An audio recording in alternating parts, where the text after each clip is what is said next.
Morning students. Last class ನಾವೇನಪ್ಪ ಅಂತಂದ್ರೆ cell cycle ಅದರ ಬಗ್ಗೆ ಕಲ್ತಿದ್ವಿ. ಓಕೆ, ಸೆಲ್ ಸೈಕಲ್ ಅಂದ್ರೆ ಆಲ್ರೆಡಿ ನಿಮ್ಗೆ ಗೊತ್ತಿದೆ. The sequential events occur in cell in which cell prepares for division and finally divides into daughter cells.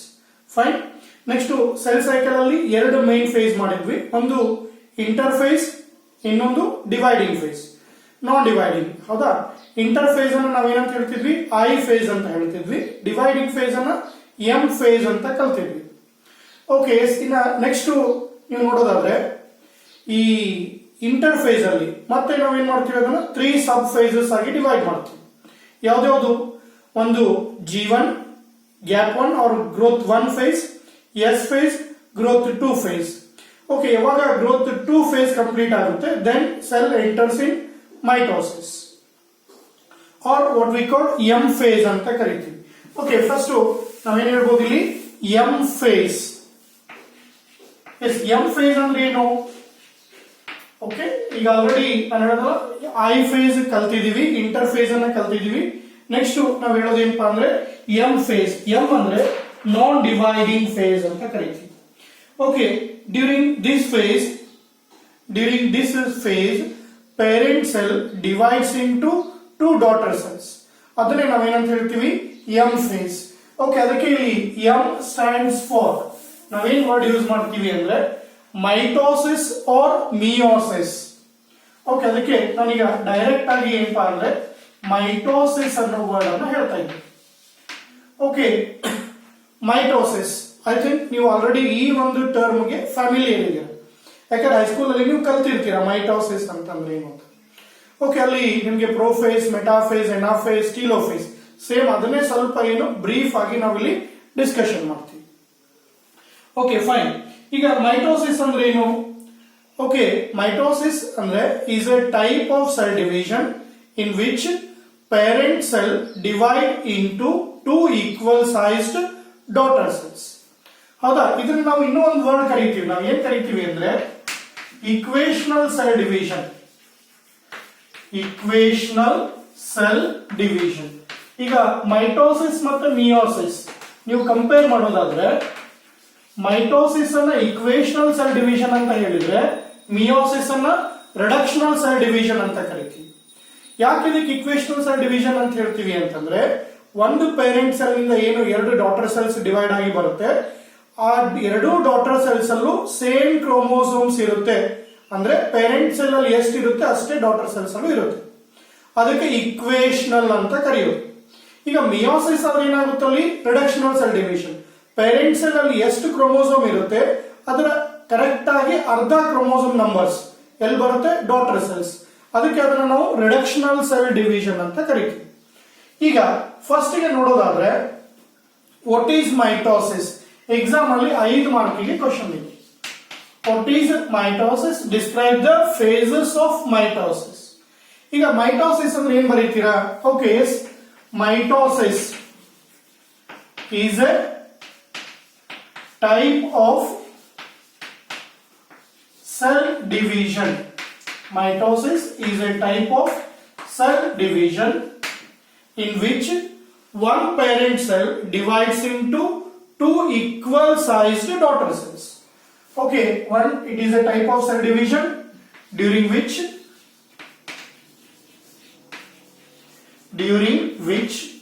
one parent cell, okay, is one parent cell divides into 2 equal sized daughter cells. Okay, ಒಂದು parent cell ಇರೋದು divide ಆಗಿ 2 daughter cells ಬರುತ್ತೆ. Divides into 2 equal sized daughter cells. ಅದನ್ನ ನಾವೇನಂತ ಹೇಳ್ತೀವಿ? Mitosis ಅಂತ ಕರಿತೀವಿ. ಈಗ ನಾನು ಆಗ್ಲೇ ಹೇಳೋದಲ್ಲ, 1 ಮಾರ್ಕಿಗೆ ಕೇಳ್ತಾರೆ ಏನು? Why mitosis is called equational cell division. ಏನು?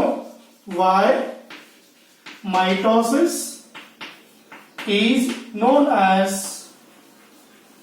ಇಕ್ವೇಶನಲ್ cell division. Okay, equational cell division ಅಂತ ಯಾಕೆ ಕರೀತೀವಿ ಅದಕ್ಕೆ? ಎಸ್ ಐ ಥಿಂಕ್ ನಾನು ಆಲ್ರೆಡಿ ನಿಮ್ಗೆ ಒಂದ್ ಕಡೆ ಹೇಳಿದೀನಿ. ಏನ್ ಹೇಳಿದೀನಿ ಅಂದ್ರೆ, ಈಗ sir for example human being cell ಇತ್ತು ಅಂತ ತಿಳ್ಕೊಡ್ರಿ. ಈ ಹ್ಯೂಮನ್ ಬೀಯಿಂಗ್ ಸೆಲ್ ಅಲ್ಲಿ ಪೇರೆಂಟ್ ಸೆಲ್ ಒಳಗೆ ಕ್ರೋಮೋಸೋಮ್ಸ್ ಎಷ್ಟಿರುತ್ತೆ? 46 ಇರುತ್ತೆ, 46. ಹೌದಾ? ಯಾವಾಗ ಅದು ಮೈಟೋಸಿಸ್ ಕಂಪ್ಲೀಟ್ ಮಾಡುತ್ತೆ, then it divides into 2 daughter cells. ಹೌದಾ? ಎಸ್, 2 ಡಾಟರ್ ಸೆಲ್ಸ್ ಆದಾಗ ಈ 2 ಡಾಟರ್ ಸೆಲ್ಸ್ ಅಲ್ಲೂ ಕ್ರೋಮೋಸೋಮ್ ನಂಬರ್ ಎಷ್ಟಿರುತ್ತೆ? 46 ಇರುತ್ತೆ. ಅದಕ್ಕೆ ಇದನ್ನ ಇಕ್ವೇಶನಲ್ ಸೆಲ್ ಡಿವಿಷನ್ ಅಂತ ಕರಿತೀವಿ.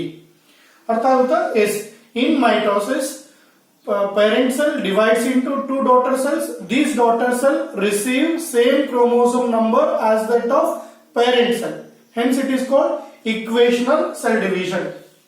Okay, yes, in mitosis both the daughter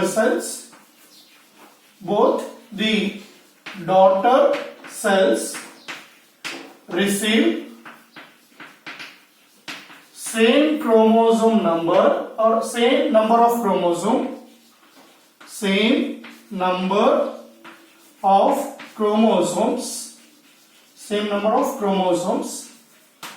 as that of parent cell. Okay, yes, parent cell ಅಲ್ಲಿ ಎಷ್ಟು ಕ್ರೋಮೋಸೋಮ್ ಇರುತ್ತೆ ಅಷ್ಟೇ ಡಾಟರ್ ಸೆಲ್ಸ್ ಅಲ್ಲೂ ಕ್ರೋಮೋಸೋಮ್ ಬರುತ್ತೆ. ಅದಕ್ಕೆ ಇದನ್ನ ನಾವೇನಂತ ಹೇಳ್ತೀವಿ? ಇಕ್ವೇಶನಲ್ ಸೆಲ್ ಡಿವಿಷನ್. ನೆನ್ಪಿಟ್ಕೊಳ್ರಿ, 1 ಮಾರ್ಕಿಗೆ ಕೇಳ್ತಾರೆ. ಅದೇ ಮಿಯೋಸಿಸ್ ಇದ್ದಾಗ ಏನಾಗುತ್ತೆ? ಅಲ್ಲಿ ರಿಡಕ್ಷನ್ ಅಂತ ಹೇಳ್ತೀವಿ. ಯಾಕೆ ಅಂದ್ರೆ ಪೇರೆಂಟ್ ಸೆಲ್ ಅಲ್ಲಿ ಇರುವಂತದ್ದು 46 ಇತ್ತು ಅಂದ್ರೆ ಹ್ಯೂಮನ್ ಬೀಯಿಂಗ್ಸ್ ಇದ್ದಿದ್ದು ಎಕ್ಸಾಂಪಲ್. ಬೇರೆ ಸೆಲ್ ಹೋದ್ರೆ ಮತ್ತೆ ಕ್ರೋಮೋಸೋಮ್ ನಂಬರ್ ಬೇರೆ ಆಗುತ್ತೆ. 46 ಇತ್ತು ಅಂದ್ರೆ ಡಾಟರ್ ಸೆಲ್ಸ್ ಅಲ್ಲಿ 23 ಇರುತ್ತೆ. ಐ ಥಿಂಕ್ ನಿಮ್ಗೆ ಗೊತ್ತಿದೆ. ಈ ಗ್ಯಾಮೆಟ್ ಸೆಲ್ಸ್ ಅಂತ ಏನ್ ಹೇಳ್ತೀರಾ, ಅದು ಯೂಶುವಲಿ ಏನಾಗುತ್ತೆ? ರಿಡಕ್ಷನಲ್ ಸೆಲ್ ಡಿವಿಷನ್ ಆಗಿರುತ್ತೆ. 46 ಇದ್ರಲ್ಲಿ ಡಾಟರ್ ಸೆಲ್ಸ್ ಅಲ್ಲಿ 23 ಬಂದಿರುತ್ತೆ. ಓಕೆ, ಐ ಥಿಂಕ್ ಸ್ವಲ್ಪ ಅರ್ಥ ಆಗಿದೆ ಅಂತ ಹೇಳ್ತೀನಿ. ಯೂಶುವಲಿ ಮೈಟೋಸಿಸ್ ಏನಾಗುತ್ತೆ ಅಂದ್ರೆ, mitosis occurs in somatic cell. ಈಗ ನಮ್ಮ ಬಾಡಿಯಲ್ಲಿ ಏನು 2 ತರ ಸೆಲ್ ಹೇಳ್ತೀವಿ. ಒಂದು somatic cell or vegetative cell, ಇನ್ನೊಂದು reproductive cell. Okay, mitosis occurs in somatic cell. Usually ಇದರಿಂದ ಏನಾಗುತ್ತೆ ಅಂದ್ರೆ ರಿಸಲ್ಟ್ ಕಾಸ್ ಗ್ರೋತ್. ಇದರಿಂದ ಒಂದು ಆರ್ಗಾನಿಸಮ್ ಬೆಳವಣಿಗೆ ಆಗುತ್ತೆ. ಸರಿನಾ? Yes, next this mitosis is a one continuous process. ನಾನು ನಿಮ್ಗೆ ಹೇಳ್ಬೇಕು ಅಂದ್ರೆ ಮೈಟೋಸಿಸ್ ಏನಿದು ಕಂಟಿನ್ಯೂಸ್ ಪ್ರೋಸೆಸ್. ಬಟ್ ನಾವು ಅಂಡರ್ಸ್ಟ್ಯಾಂಡ್ ಮಾಡ್ಕೊಳ್ಳಿಕ್ಕೆ ಮೈಟೋಸಿಸ್ ಅನ್ನ 4 ಫೇಸಸ್ ಆಗಿ ಮಾಡ್ತೀವಿ. Okay, mitosis is divided into 4 phases or stages. Okay, ಯಾವ್ದು ಅಂತ ಹೇಳಿದ್ರೆ, ಒಂದು ಇದನ್ನೇ ನಾವು ನೆನ್ಪಿಟ್ಕೋಬೇಕಾಗಿದ್ದು prophase, second metaphase, okay, third ಯಾವ್ದು ಹೇಳ್ತೀವಿ? ಎನಾಫೇಸ್, ಲಾಸ್ಟ್ ಯಾವ್ದು ಹೇಳ್ತೀವಿ? ಟೀಲೋಫೇಸ್. ಓಕೆ, ಎಸ್, ಈ 4 ಫೇಸ್ ಅಲ್ಲಿ ಓವರ್ ಆಲ್ 2 ಪ್ರೋಸೆಸ್ ಆಗ್ತಿರುತ್ತೆ. 2 ಪ್ರೋಸೆಸ್ ಯಾವುದು ಅಂದ್ರೆ, ಫಸ್ಟ್ 3 ಫೇಸಸ್ ಅಲ್ಲಿ ಕ್ಯಾರಿಯೋಕೈನೆಸಿಸ್,